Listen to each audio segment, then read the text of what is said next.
रीवा से अनिल शर्मा। रीवा के महापौर अजय मिश्रा बाबा की संघर्ष की कहानी। नगर निगम के विकास के रोड़ा बने नगर निगम के अध्यक्ष वेंकटेश पांडेय और मंच से जोश जोश में राजनीतिक अपराधी मुंह दिखाने के काबिल नहीं, यहां तक भी नहीं रुके। उप मुख्यमंत्री के सामने भ्रष्टाचार और यहां तक कि दलाल तक का दिए। उप मुख्यमंत्री राजेंद्र शुक्ल के सामने मर्यादा भूल गए नगर निगम अध्यक्ष वेंकटेश पांडेय। जब इस बात महापौर अजय मिश्रा बाबा को पता चला तो उन्होंने कहा कि वेंकटेश पांडेय छोटे भाई है और उनकी मजबूरी है, नहीं तो उनका अध्यक्ष पद कोई और के पास हो जाएगा। आपको बता दें कि इस समय रीवा नगर निगम से ही कुछ नहीं चल रहा है। एक तरफ रीवा कमिश्नर की मनमानी से रीवा का विकास नहीं हो रहा है, दूसरी तरफ रीवा के उप मुख्यमंत्री राजेंद्र शुक्ल अधूरे काम का लोकार्पण कर रहे हैं। तो विकास कहां से हो? सभी विषयों को लेकर महापौर अजय मिश्रा ने क्या कहा? अधूरे कार्य का लोकार्पण, हमने कहा पूर्णता प्रमाण पत्र आपको मिला कि नहीं, आपने दिया कि नहीं दिया? कहीं अभी तो सर निर्माण ही चल रहा है।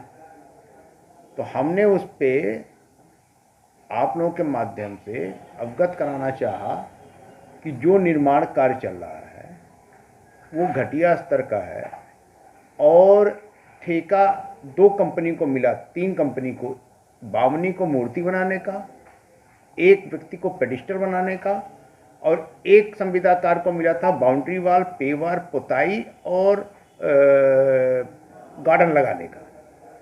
पर उसके अतिरिक्त जो संविदाकार कार्य कर रहे हैं उनका भुगतान कहाँ से किया जाएगा? तो उसमें भ्रष्टाचार दिख रहा था। तो मैं आपके माध्यम से बताना चाहता हूँ कि देखिए, भाषण देना तो कोई बड़ी बात नहीं है।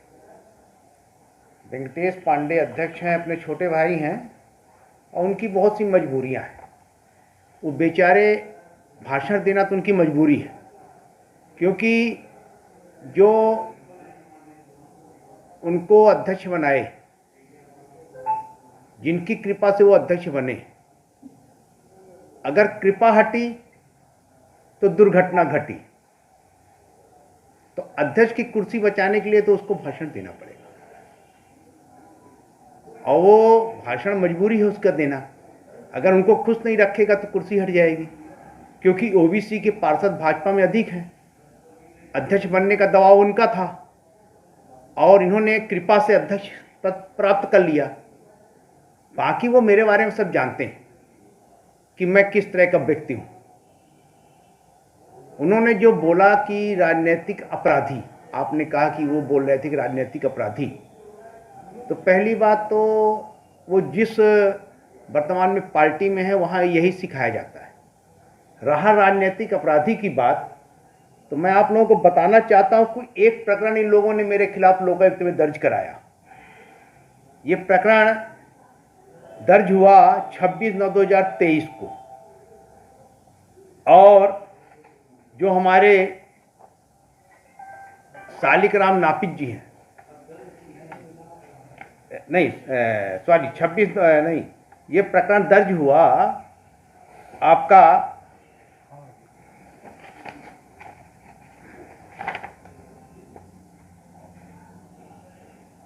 हाँ, ये 3/10/2023 16 नंबर के पार्षद हैं कैप्टन सालिकराम नापित जी। उनसे फर्जी उनका शपथ बनवाकर ये प्रकरण दर्ज हुआ भोपाल लोकायुक्त में।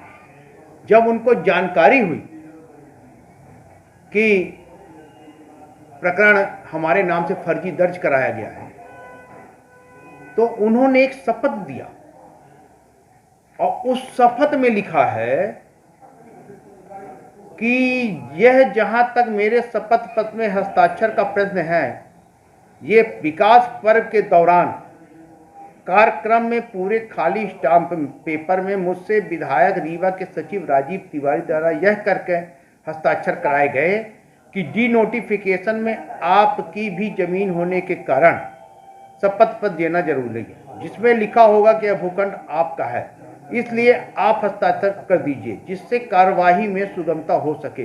किंतु मेरा विश्वास का गला घोटकर इसका दुरुपयोग किया गया एवं इसके माध्यम से महापौर की छवि को धूमिल करने के लिए घृणित प्रयास किया गया। जिन्होंने नगर निगम से वाहन तक नहीं लिया, जनता के लिए कार्यालय के द्वार खोलकर बैठते हैं और जनता की समस्या का निराकरण करते हैं, सभी जनप्रतिनिधियों का सम्मान करते हैं, ऐसे व्यक्ति के लिए मुझसे अनजाने में हुई गलती के लिए खेद प्रकट करता हूँ। ये सालिकराम नापित जो हमारे कैप्टन हैं, कारगिल के युद्ध में रहे ईमानदार व्यक्ति हैं, मैं उनका बड़ा सम्मान करता हूं। उन्होंने ये शपथ 23/8/2023 को लोकायुक्त कार्यालय में जाकर दिया कि मेरे से धोखा कराया गया, तो राजनीतिक अपराधी कौन हुए?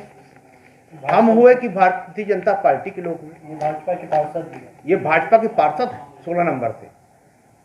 तो जो आरोप लगाते हैं मंच में, उनका एक ज्ञान होना चाहिए कि किसके ऊपर आरोप लगा रहे हैं।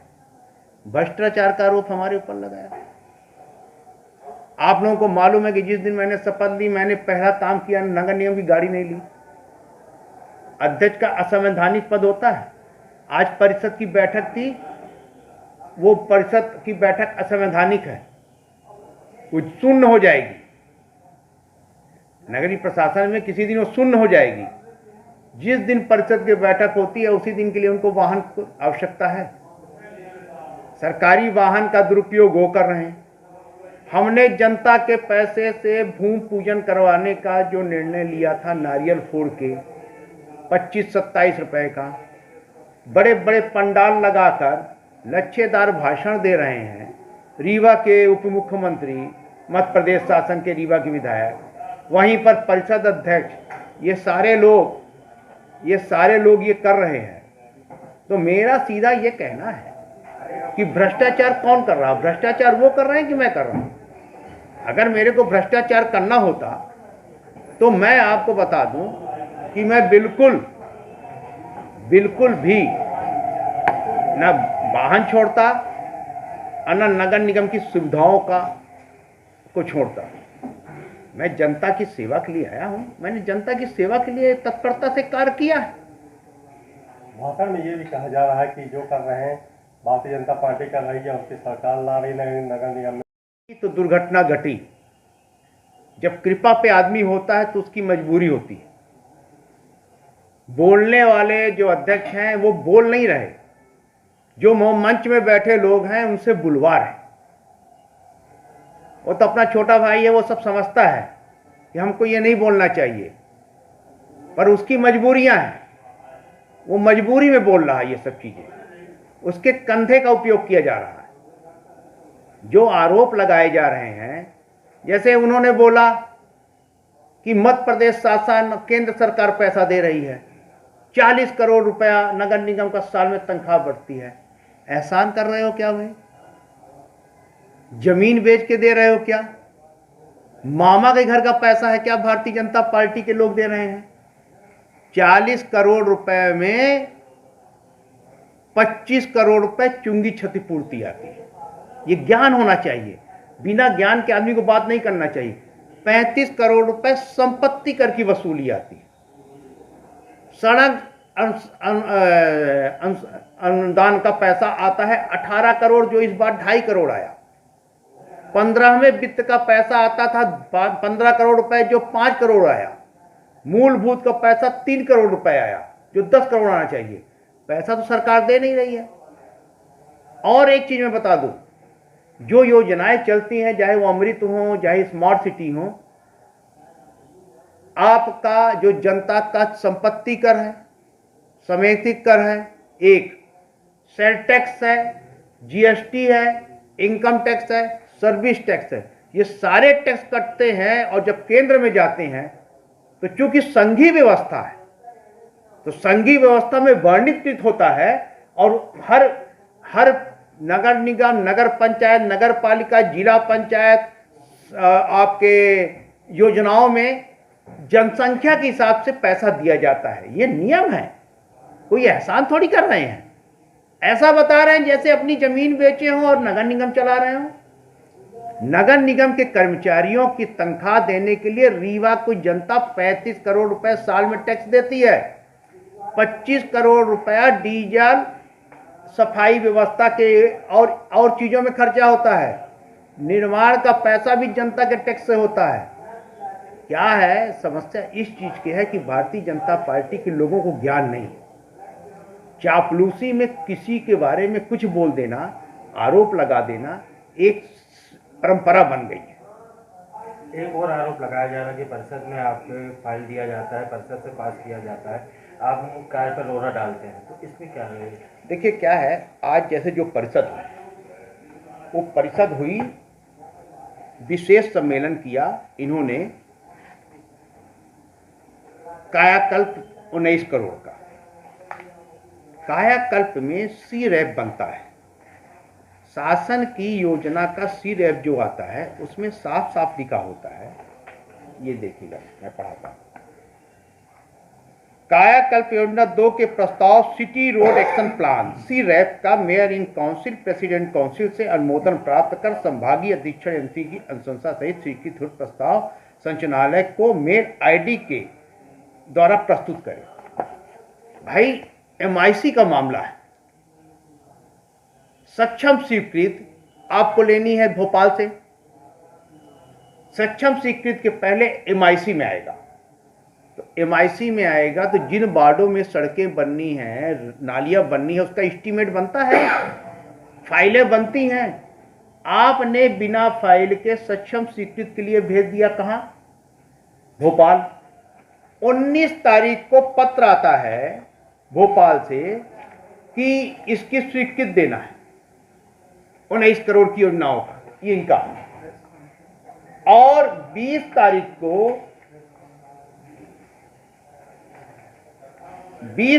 को 15 पार्षदों का हस्ताक्षरित पत्र आता है कि हम विशेष सम्मेलन करना चाहते हैं कायाकल्प में। अध्यक्ष कमिश्नर को मार्क करते हैं, कमिश्नर अधीक्षण यंत्री को मार्क करते हैं। अधीक्षण यंत्री के बाद उनके स्टेनो तक को फाइल नहीं मार्क होती, और इसमें चारों जोन के सहायक यंत्री और चारों कार्यपालन यंत्री के सिग्नेचर हैं, और वो ये लिख रहे हैं कि उक्त के संबंध में नगर पालिका रीवा के सम्मानित 15 पार्षदों द्वारा भी अतिशीघ्र सक्षम स्वीकृत हेतु परिषद का विशेष सम्मेलन बुलाए जाने हेतु 20/2/2024 को पत्र दिया गया। तो ये सहायक यंत्री कार्यपालन यंत्री को कैसे जानकारी हो गई कि 15 पार्षदों ने सिग्नेचर किया है? पूरी सोची समझी एक राजनीति है, और ये सोचते हैं कि हम एमआईसी को, मेयर को बाईपास करके कुछ चला लेंगे। नगर निगम चलता है अधिनियम और नियम से।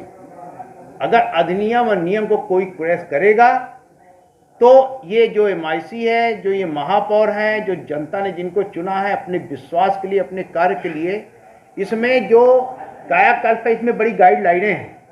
इसमें यह है अवैध कॉलोनी की सड़क नहीं होनी चाहिए, सड़क की चौड़ाई 6 मीटर से कम नहीं होनी चाहिए, पाइपलाइन पड़ गया कि नहीं पड़ गया, सीवरेज का काम हो गया कि नहीं हो गया, ये सारी चीज़ों के मापदंड जब हम जांच करेंगे इसके बाद ना आगे बढ़ाएंगे।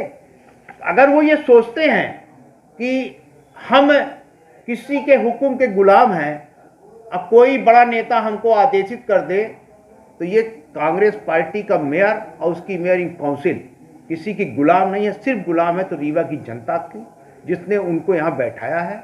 जैसा जनता का आदेश होगा वैसा कार्य करेगा। ये के स्पंद का एक ब्लैक लिस्टेड की कार्रवाई के लिए जब हम लोगों की परिषद नहीं थी तब मीणा ने भेजा शासन को। ब्लैक लिस्टेड की कार्रवाई चीफ इंजीनियर करता है, कमिश्नर और एसी नहीं करता। इन लोगों ने उसको ब्लैक लिस्टेड करके भेज दिया, वो कोर्ट चला गया ट्रिब्यूनल में इनका समझौता हो कि हमसे गलती हो गई, हमको टर्मिनेशन करना था, हम ब्लैक लिस्टेड गलत कर दिए। तो जब ये ट्रिब्यूनल से मामला आया तो ये आया एमआईसी में, तो एमआईसी ने उसको नहीं किया। एमआईसी ने जो रीवा नगर निगम कमिश्नर संस्कृत जैन ने लिख के भेजा उसको यथा प्रस्तावित लिख दिया। एमआईसी ने उसमें कोई निर्णय नहीं लिया। एमआईसी के स्पंद के खिलाफ थी। ब्लैक लिस्टेड की कार्रवाई के लिए हमने हमेशा कहा, पर इन लोगों ने गलत लाइन पे ब्लैक लिस्टेड की कार्रवाई की। अगर ये चीफ इंजीनियर से कराए होते तो के स्पंद कंपनी ब्लैक लिस्टेड हो जाती। जानबूझकर इन्होंने कमिश्नर और एसी के माध्यम से कराया, जिससे ब्लैक लिस्टेड वो न होने पाए, वो ट्रिब्यूनल में चला जाए, और ट्रिब्यूनल में जाने के कारण वो ब्लैक लिस्टेड से बच गया, खाली टर्मिनेशन हुआ। नहीं, वो तो सीधे तौर पे ये कह रहे हैं कि वो भी मेरे ऊपर आरोप लगा रहे हैं, जिसने हमेशा के स्पंद का विरोध किया। मैं तो ये भी बोल रहा हूं कि 4 साल में पूरे शहर को नरक कर दिया। उस समय कभी भी राजेंद्र शुक्ला जी ने समीक्षा बैठक नहीं की। क्यों नहीं किया? क्यों नहीं रगड़े? और जो एक चीज मैं और आपको बता दूं, जो उन्होंने कहा ना कि माननीय मंत्री जी बड़ा विकास कर रहे हैं, और पूरा विकास सांसद जी मंत्री जी कर रहे हैं। तो रीवा के सांसद ने तो 10 साल में कुछ किया नहीं, ये तो रीवा की जनता को मालूम है। रीवा की सरकारी जमीनें कौड़ियों की दाम बिक गई। कौन है साझेदार भाई, खुलासा करो। कौन बंसल के साथ है, कौन समदरिया के साथ है, कौन अग्रवाल के साथ है? किसने बड़ी पुल कब्रिस्तान वाली जी काजवाई रोड बनाई? कौन है राजेश तिवारी? अब कौन है डीके गौतम? कौन है रविशंकर पांडे ब्रिज कॉर्पोरेशन वाला? किसकी पार्टनरशिप है? कौन जाता है रोज सवेरे निरीक्षण करने? कौन सवेरे जाता है रोज जमीनों को देखने? देखिए क्या है कि किसी के ऊपर आरोप, जिसका घर शीशे का होता है वो दूसरे के घर में पत्थर फेंकने के पहले सोचना चाहिए कि कल हमारे ऊपर भी पत्थर पड़ेगा। तो हम लोगों को जनता ने विश्वास पे चुना 23 साल बाद, तो हम ऐसा नहीं करेंगे कि कल जनता के सामने हम मुंह न दिखा पाए। तो ये लड़ाई अनवरत चलती रहेगी 3-4 साल जब तक नहीं, कोई लड़ाई नहीं है। ये तो देखिए अधिनियम, देखिए शासन सत्ता उनका है, दबाव वो बनाते हैं, ये काम नहीं होना चाहिए, ये काम होना चाहिए। हम कहते हैं वो काम होना चाहिए जो पब्लिक की डिमांड है। भूखंडों में सड़कें नहीं बनाएंगे, अवैध कॉलोनियों में सड़कें नहीं बनाएंगे। हम सड़क वहां बनाएंगे जो वैध है, जिसको जनता टैक्स दे रही है।